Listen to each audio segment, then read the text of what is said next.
Welcome back, guys, to another episode.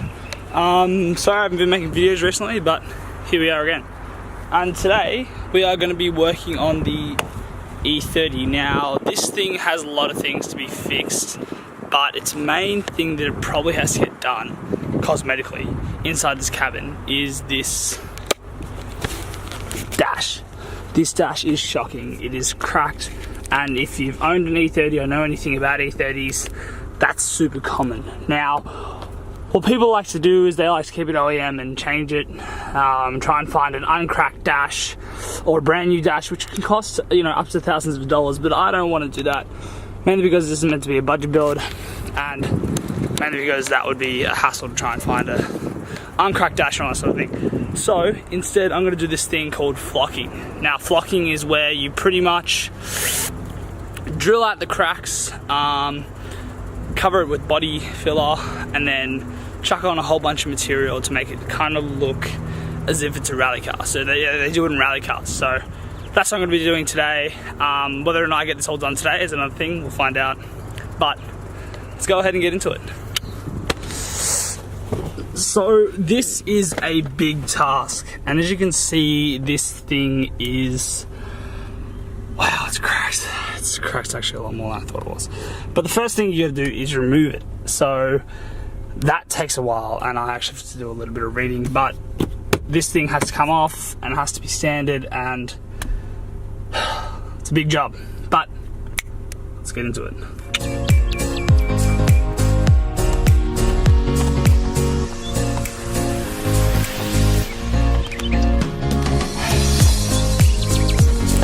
Yeah, so another annoying thing about this car is that the previous owner installed this stop-start button, and I bloody hate it.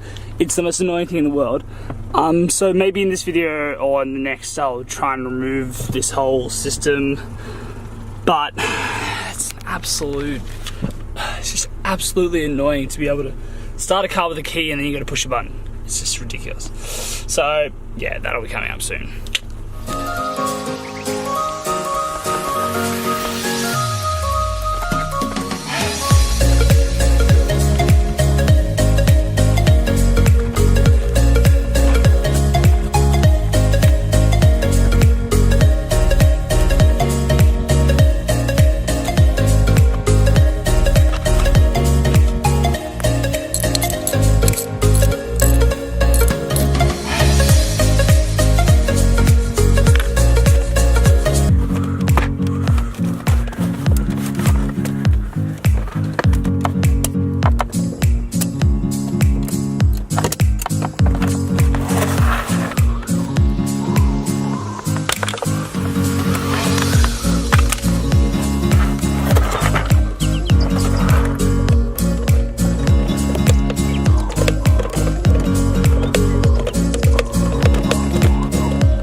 I don't know if anybody's following along at this point, but this clip right here is giving me the shoo.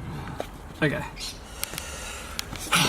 Sometimes you just gotta persevere, even though you're sweating on a 32 degree day. Yeah, I guess that's the project life.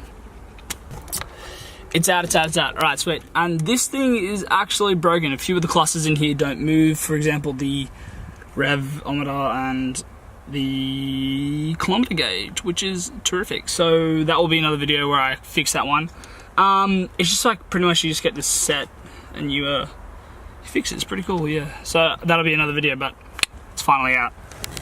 and this is what it looks like without a thingy-bob.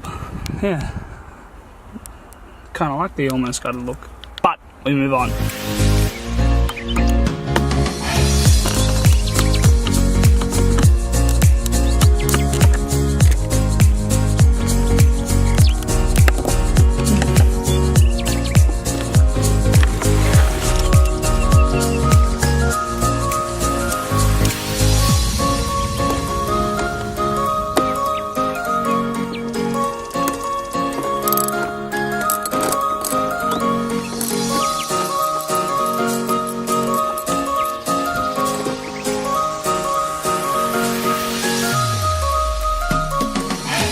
So, quick update so far. I've removed everything underneath the glove box that needs to be removed.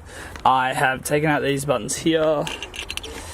Voila. And I'm in the process of removing the stereo. Now, this is actually quite tricky.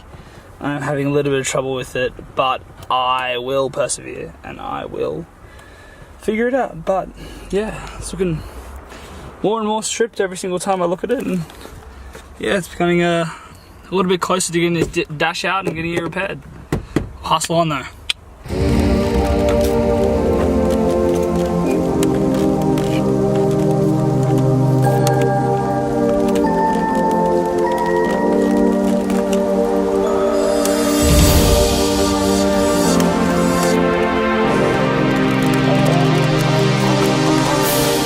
My God, that was an effort and a half, but it's out finally. I did actually have to unscrew this final clip, so there's 4 clips, 1, 2, 3, and 4. And yeah, I had to unscrew that one to get the radio out, but finally it's out. I'm just gonna disconnect these wires somehow. I'll read it. Oh, it's up there. Yeah, sweet. Sweet, a few steps later, that radio is out. This thing is actually somewhat broken. I'm not sure if I'll replace it with... I want to keep it OEM, so I think I'll replace it with a new... well, an OEM one. But as for... whether or not, you know, I rebuild this one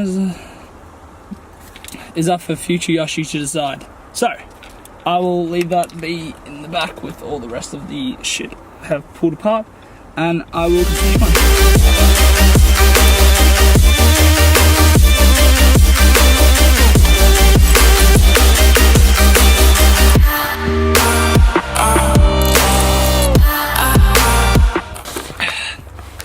ECU out.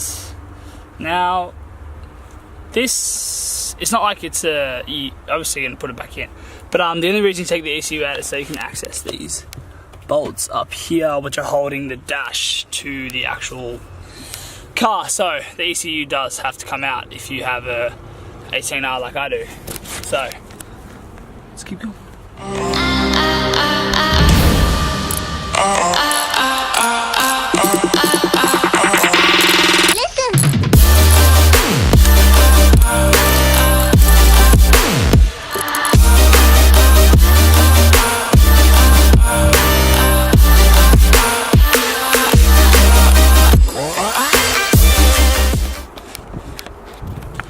Sweet, so now at this stage we're almost ready to take the dash out.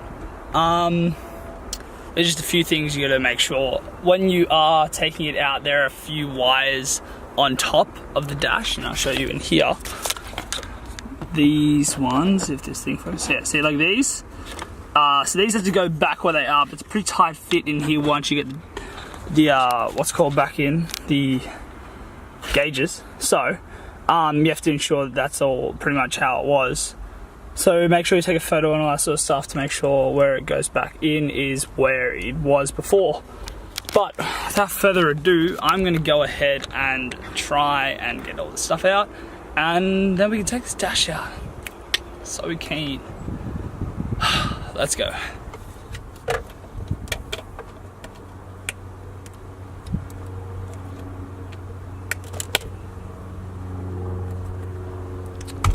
Don't break these. Fuck. I mean, poo.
see me, but the dash is out. It is cracked through and through. This thing is probably the worst conditioned dash I've ever seen. But nonetheless, the build will continue. That probably will continue in another video, seeing as this took me so long. But the next video will have drilling out the cracks, filling them, harden, all that sort of stuff, sanding it all down to perfect, and then chucking on some glue and getting it flocked. But stay tuned if you want to find out more about this, how this dash turns out. And if you like this video, make sure to subscribe. And I'll see you in the next one. Thanks guys, this was Yoshi.